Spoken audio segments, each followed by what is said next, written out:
Oke, teman-teman pers, selamat malam untuk kita semua. Selamat berbuka puasa buat rekan-rekan pers yang sedang menjalankan atau menunaikan ibadah puasa. Semoga ibadah puasa hari ini lancar dan ibadah puasanya diterima oleh Tuhan. Saya berharap kita semua tetap sehat dan pada malam hari ini kami coba untuk menyampaikan situasi penanggulangan COVID-19 hari ini di Kabupaten Mimika. Hari ini dilaporkan ada satu penambahan kasus COVID-19 yang terkonfirmasi positif dari Rumah Sakit Tembagapura, yaitu dengan inisial NGM, laki-laki usia 46 tahun. Sehingga hari ini kumulatif kasus COVID-19 di Kabupaten Mimika berjumlah 92 dan kasus aktif berjumlah sebanyak 72 kasus. Yang mana dari 72 kasus ini yang diisolasi atau dirawat oleh tim medis RSUD Mimika berjumlah 14 orang. Kemudian pasien COVID-19 positif yang dirawat oleh tim medis di Rumah Sakit Tembagapura berjumlah 47 orang dan Rumah Sakit Mitra Masyarakat merawat 1 orang. Teman-teman pers sekalian, sampai hari ini jumlah PDP yang aktif dipantau berjumlah 96 orang.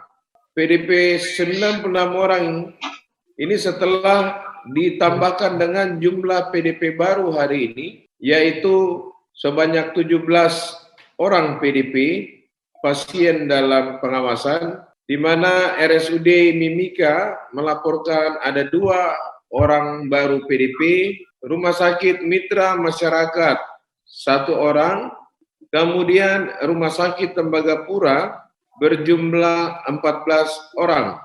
Dan sampai malam ini jumlah PDP yang sedang dirawat berjumlah 66 orang. RSUD Mimika merawat 7 orang dan di Wisma atau satelit dari RSUD ada 2 orang. Sementara Rumah Sakit Mitra Masyarakat merawat 16 orang PDP dan Rumah Sakit Tembagapura merawat 41 orang PDP. Tadi satu kasus yang dinyatakan positif itu berasal dari 1 orang dengan status sebagai pasien dalam pengawasan. Selain itu, untuk ODP sampai sore hari ini, ODP baru berjumlah 16 orang, yaitu dari RSUD Mimika ada 2 orang, Rumah Sakit Mitra Masyarakat 1 orang, Rumah Sakit Kasih Herlina 1 orang, Klinik Harapan 1 orang. Kasus atau ODP yang ditemukan oleh tim kesehatan Polres Mimika 5 orang, dan ODP yang ditemukan berdasarkan hasil pencarian kontak atau tracing kontak sebanyak 6 orang. Kemudian untuk OTG orang tanpa gejala, hari ini ditemukan 89 orang tanpa gejala yang ditemukan oleh Puskesmas Wania 4 orang. Kemudian hasil tracing kontak dari penyelidikan atau penelusuran epidemiologi berjumlah 85 orang. Perlu kami sampaikan kepada tim pers bahwa jumlah OTG yang diisolasi di shelter berjumlah 41 orang, sementara ODP yang diisolasi di shelter berjumlah 9 orang. Sementara PDP yang ada di shelter berjumlah 7 orang. Kondisi ini belum stabil, oleh karena tergantung pengiriman jumlah sampel yang ke Jayapura. Kemudian yang kedua adalah jumlah sampel ini dikirim juga sesuai dengan jumlah VTM yang tersedia. Saat ini kami baru saja menerima VTM setelah beberapa terjadi kekosongan di rumah sakit RSUD Mimika dan juga di rumah sakit Tembagapura.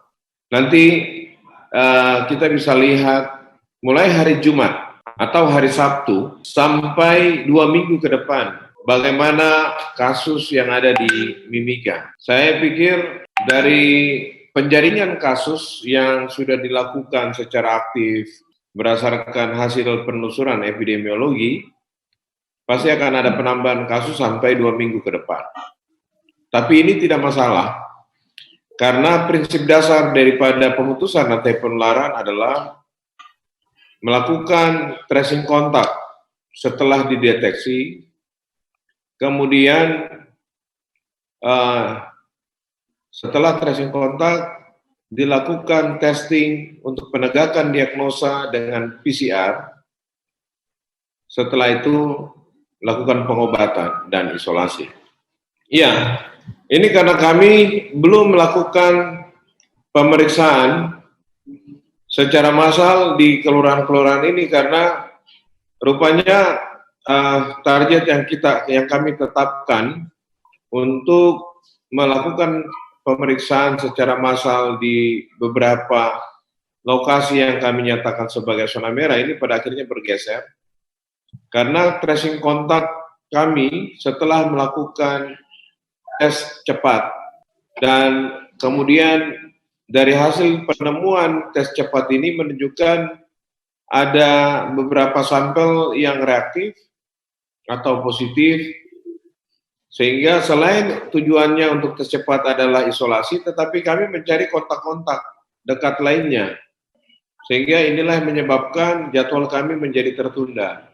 Selain tracing terhadap kasus yang diperiksa antibodinya dengan tes cepat pada kelompok mulai dari Damkar, kemudian kelompok Satpol PP, Dishub, itu hasil tracingnya belum diselesaikan, ini besok baru mau dilanjutkan. Untuk rapid test yang jelas sebagaimana arahan dari tim gugus COVID-19 Papua dan juga Mimika, kami minta untuk tetap melakukan rapid test supaya bisa melakukan pencarian kasus yang lebih dini dan sebanyak mungkin dicari supaya bisa cepat juga kita mengakhiri masalah COVID-19 ini. Namun sampai hari ini kami belum menerima laporan sudah seberapa banyak rapid test yang dilakukan, karena kondisi kita hari ini juga kita kehabisan alat untuk swab dan juga VTM-nya, sehingga supaya bisa pelayanan itu cepat dan berkesinambungan, setelah VTM datang, tadi VTM kami sudah tiba, tapi ternyata kalau dilihat dari stoknya, ini tidak akan cukup untuk sejumlah kasus, baik untuk membantu di Tembagapura maupun di Timika. Sehingga kami dari tim gugus COVID Kabupaten Mimika sedang mencari lagi. Kemudian nanti kami coba untuk membantu teman-teman di Rumah Sakit Tembagapura. Jadi intinya kami belum mengetahui pada hari ini atau dalam beberapa hari terakhir berapa sih rapid test yang sudah dilakukan. Tapi saya pikir pasti mereka tetap akan melakukan karena itu sudah diminta untuk tetap rapid test dilakukan. Nah, pada kesempatan yang baik ini ingin kami sampaikan bahwa rapid test yang dinyatakan positif atau reaktif sebenarnya kalau menurut prosedur sesuai dengan petunjuknya itu rapid test yang positif itu adalah tes antibodi untuk melihat seberapa besar respon antibodi terhadap orang yang diduga terpapar COVID-19, termasuk kita di Timika di wilayah transmisi lokal. Tujuan tes antibodi ini tidak dalam rangka untuk penegakan diagnosa dan pengobatan, tetapi tujuan rapid test ini dalam rangka melakukan penjaringan kasus pada kelompok-kelompok masyarakat yang berisiko tinggi yang ada atau berada di wilayah tertular transmisi lokal atau wilayah terjangkit. Contoh seperti Jakarta atau Surabaya atau Kabupaten Bogor atau Kota Bogor. Nah, memang sampai hari ini kami tim gugus tugas penanggulangan COVID-19 ini baru melakukan ini pada kelompok-kelompok yang dianggap berisiko dan juga memprioritaskan kelompok yang dinyatakan sebagai PDP, ODP maupun OTG yang memiliki riwayat kontak dengan kasus COVID-19 positif berdasarkan hasil konfirmasi laboratorium yang diperiksa dengan PCR. Oleh karena itu, banyak pihak yang meminta untuk dilakukan rapid test. Hanya saja kami senang kesadaran masyarakat ini sangat baik untuk melakukan rapid test. Namun, kami memikirkan ada kelompok prioritas yang punya riwayat kontak erat dengan kasus yang memang harus kami testing. Oleh karena itu, kami pada kesempatan yang baik ini meminta untuk warga masyarakat maupun institusi yang ingin melaksanakan rapid test, kami mohon untuk bersabar, berikan kami kesempatan untuk menyelesaikan penjaringan kasus terhadap orang yang memiliki riwayat kontak dengan kasus-kasus positif terkonfirmasi dengan pemeriksaan PCR. Itu yang pertama. Yang kedua, pada kesempatan yang baik ini juga kami ingin menyampaikan bahwa sebagaimana yang viral di beberapa sosial media, video terkait dengan tenaga kesehatan kami menyatakan bahwa yang bersangkutan meninggal bukan karena COVID-19. Yang bersangkutan sudah punya riwayat sakit sejak tahun lalu dan tidak memiliki hubungan dengan COVID-19 karena selama ini yang bersangkutan ada di Agi Muga, bertugas di Puskesmas Agi Muga. Kami selaku PLT Kepala Dinas Kesehatan sangat menyayangkan video yang diviralkan. Alangkah lebih elok jika ini dikonfirmasi ke kami. Saya pikir kita saat ini jarang menemukan anak-anak muda, orang muda yang mau mengabdikan dirinya untuk melayani masyarakat di daerah terpencil, bahkan sampai meninggal sekalipun. Kenapa saya katakan demikian? Bahwa pada awal bulan Februari lalu, saya memerintahkan dia untuk turun berobat. Tetapi satu hal yang dia sampaikan, bahwa kalau saya pergi, siapa yang mau melayani masyarakat? Puskesmas ini kosong. Nah, saya sangat menyayangkan ketika pengabdian, pengorbanan yang tidak bisa kita balas dengan apapun, kemudian diviralkan dengan pemberitaan video singkat yang mestinya itu tidak perlu terjadi. Dalam kondisi COVID-19 ini, perlu kami tekankan semua orang yang meninggal pada era pandemi COVID-19, maka kami akan memperlakukan pemakamannya tanpa melihat ini apakah dia infeksius atau tidak infeksius jenazahnya. Kalau misalnya meninggal karena penyakit lain, maka tetap kami akan memperlakukan pemakaman itu seperti pasien COVID. Karena apa? Yang kami hindari adalah akan terjadi jumlah orang yang berkumpul, berkerumun yang semakin banyak, terutama pada saat melayat. Kemudian yang kedua, ketika orang berkerumun, sudah pasti social distancing-nya itu tidak akan terjadi. Dan kemungkinan pada kerumunan tersebut, kalau misalnya sampai dibiarkan orang berkerumun, maka disitulah akan terjadi penularan kasus coronavirus dari satu orang ke orang lain. Meskipun jenazahnya mungkin jenazahnya jenazahnya tidak ada atau tidak terpapar dengan virus corona, atau penyebab kematiannya bukan karena corona. Inilah yang sebenarnya langkah-langkah yang kami lakukan bagaimana untuk tata laksana pemulasaran sampai pemakaman jenazah di era pandemi COVID-19 ini. Terkait dengan penjemputan jenazah, itulah standarnya. Itulah standarnya bagaimana pasien yang meninggal di luar rumah sakit itu kami jemput supaya menghindari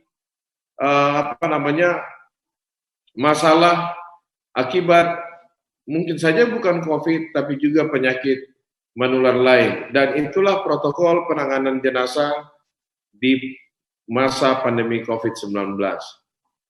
Itu sedikit klarifikasi dari saya atau tanggapan dari saya terkait dengan berita yang ini, yang viral kemarin tadi terkait dengan masalah pasien atau rekan kami yang meninggal di Anggi Mugar. Kemudian untuk PSBB sampai hari ini pemerintah Kabupaten Mimika melanjutkan untuk perpanjangan status tanggap darurat dalam rangka penanganan pandemi COVID-19 di Kabupaten Mimika, dan perpanjangan ini terhitung mulai dari hari ini tanggal 6 Mei sampai nanti tanggal 20 Mei. Jika kalau pemerintah Provinsi Papua yang mana Pak Gubernur melalui Wakil Gubernur memperpanjang masa status tanggap darurat hingga sampai 28 hari, jadi 2 kali masa inkubasi COVID-19, kami di Mimika ini sampai tanggal 20 dengan pertimbangan-pertimbangan bahwa sebenarnya ini sudah dilakukan, namun setelah dievaluasi kita melihat upaya yang dilakukan belum optimal, belum terpadu, belum berkelanjutan, maka berdasarkan hasil evaluasi, upaya ini harus dilakukan oleh tim gugus tugas yang terpadu dan berkelanjutan, dan tentu saja dengan mengatur beberapa skenario, misalnya pembatasan pergerakan masyarakat atau pembatasan sosial, ini pada titik-titik jamnya tetap berlaku dari jam 6 pagi sampai jam 14 siang, hanya saja nanti akan diperjelas dengan petunjuk teknis. Tadi petunjuk teknisnya sudah disepakati dan sepertinya besok mulai akan dilakukan pengawasan daripada instruksi Bupati terkait dengan perpanjangan masa status tanggap darurat pada era COVID-19 di Kabupaten Mimika.